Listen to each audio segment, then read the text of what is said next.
On I-90 near Boston, alarming video that state police say shows extremely dangerous behavior.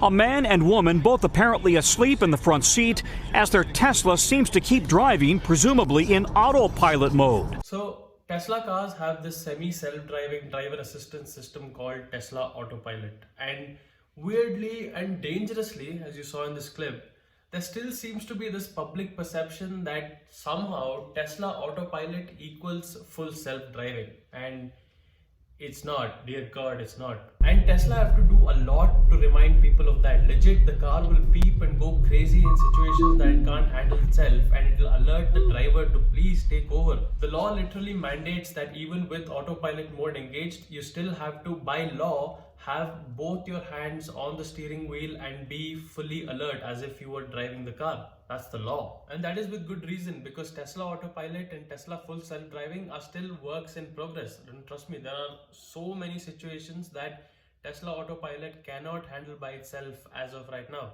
You see, the way Tesla approached this whole self-driving problem is by using cameras all around the car for computer vision and radar. That is their entire sensor suite. The way this works is the system takes in tons and tons of examples of training data, real world driving that is done by itself, hours and hours of that data.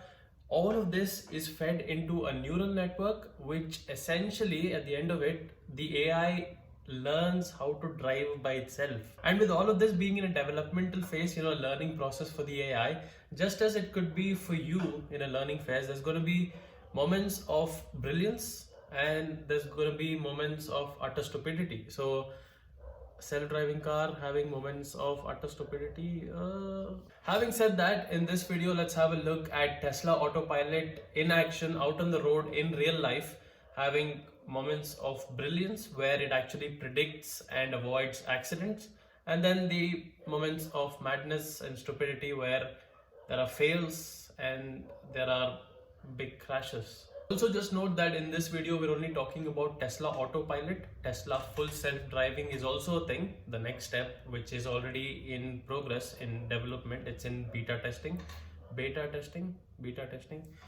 since October of 2020. So the progress of all that, how that's evolving, we'll talk about in the next video. Just to say, in this video, we're only talking about Tesla Autopilot. Let us consider the good things first. Examples of Tesla Autopilot actually predicting and avoiding crashes. This is brilliant. So example number one is traffic somewhere in America. You see the Tesla up ahead, top right, the white Tesla. This SUV comes up and rear ends the car in front, causes a chain reaction, but the Tesla knows to avoid it. You see that? That's brilliant. If we look at this in slow motion, rear ends, there's this chain reaction, but because the Tesla has got its distance measurement in radar and computer vision cameras, even though the driver inside possibly had no idea that this chain reaction was happening, just because the Tesla knew it, even before the driver could even understand what was going on, the Tesla was like, hey, don't touch me. Yeah. You see, in this video where Tesla Autopilot sees the deer in the middle of the road and takes corrective action kind of before the driver could do anything about it. And that's a bit of a recurring theme in these videos. If you see in these other videos where there are lane changes, stupid drivers suddenly swerving to the right, swerving to the left, and Tesla Autopilot takes corrective action, senses that and corrects to move away and not get hit.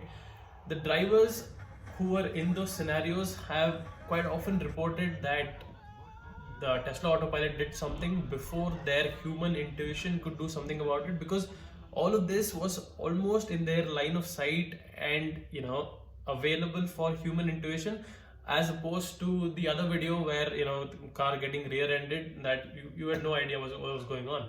So you had to rely fully on sensors. But here, if you are able to see something but you didn't see it, and the sensors and the AI saw it before you did and did something about it, that's.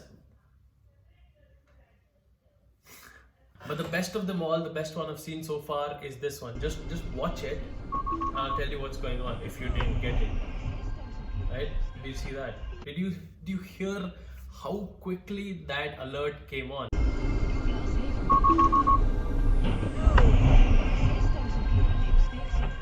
It's predicting that there's a crash about to happen. The crash hasn't happened. that crash is about to happen. This Tesla is already predicting that, giving you the alert, taking corrective action to slow down. It's now let's talk about some of the fails, the things that autopilot got wrong and the bad consequences that ensued. We got the first one here, a mountainous road.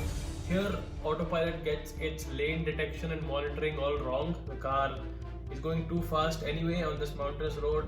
Yeah, and then the physics is too much and it's a horrible crash. And also the guy who's using autopilot here, I don't know where you get this confidence from, because even the full self-driving beta testers aren't comfortable with these scenarios. So that's partially on autopilot, but it just wasn't ready for that scenario, and it's on this guy for using autopilot in that scenario. Idiot. Next we have this scenario where it's lane detection and monitoring again. It's on the proper lane, it's monitoring, as you can see on the bottom left here, but then it comes to a bit of a crest and the road dimensions kind of change and gets totally confused, and it's now taken the opposite lane as its own lane. Oh my god. Next one is a bit of a big crash, so disclaimer, if you don't want to watch it, don't watch it. But there's a bit of a fog scenario on a highway, pretty big speed, and it doesn't see the lorry up ahead, and I genuinely hope that guy survived, man. Oh my god. But it just did not see an entire lorry parked in the middle of the road. That's scary. On the topic of not seeing huge lorries in the middle of the road, just have a look at this. This was a bit of a viral clip that went around last year, I think. Just have a look. On June 1st, a Tesla Model 3 crashed right into an overturned truck on the highway, and the driver said it was on autopilot. This made all the headlines, the video footage went viral, and countless people are still talking about it on the internet. Clear day, not a cloud in the sky, no fog. Plenty of time for the driver or the autopilot to do something, and that happens. As to why this happened, shout out to Wes Bard on YouTube. He had this theory about why it happened. It was so interesting, got me really thinking. So I'm going to tell you about that, of course, with credit to him. So this guy's got his own Tesla and made up this theory from his own driving observations. So you know how the autopilot neural network learns from training data and from its own experiences? Well, when this guy was driving around, he noticed that whenever he drove under a bridge or a flyover or an overhead crossing, something stationary like that, the Tesla would momentarily hit the brakes and then sort of carry on, almost like it was expecting for a stationary object to be in its way, but then it saw, okay, there's nothing there, and it sort of carried on. So every time it passed under a bridge expecting to hit something stationary, but didn't actually end up hitting anything and everything was fine. That learning sort of probably got reinforced a little bit more every time that it looks stationary, but it's nothing. From experience, I know this, it's nothing, so we can keep going. That dangerous sort of learning got reinforced in the neural network. If you see in the video, before it hits the overturned lorry, it's just crossed under another bridge as well, and that learning could have gotten reinforced again. Nothing happened to me. And then unfortunately, it's not another bridge, it's an overturned lorry in the middle of the road, and boom. Could be wrong, this guy's theory could be wrong, but I thought it was an awesome theory. It just gives you insights and possibilities in this whole AI neural network learning process. Yeah, so I thought that was interesting. Thank you so much. That was it for this week's video. Let me know your thoughts in the comments below. Thank you for watching. Give it a like and subscribe if you enjoyed it, and I will see you next week.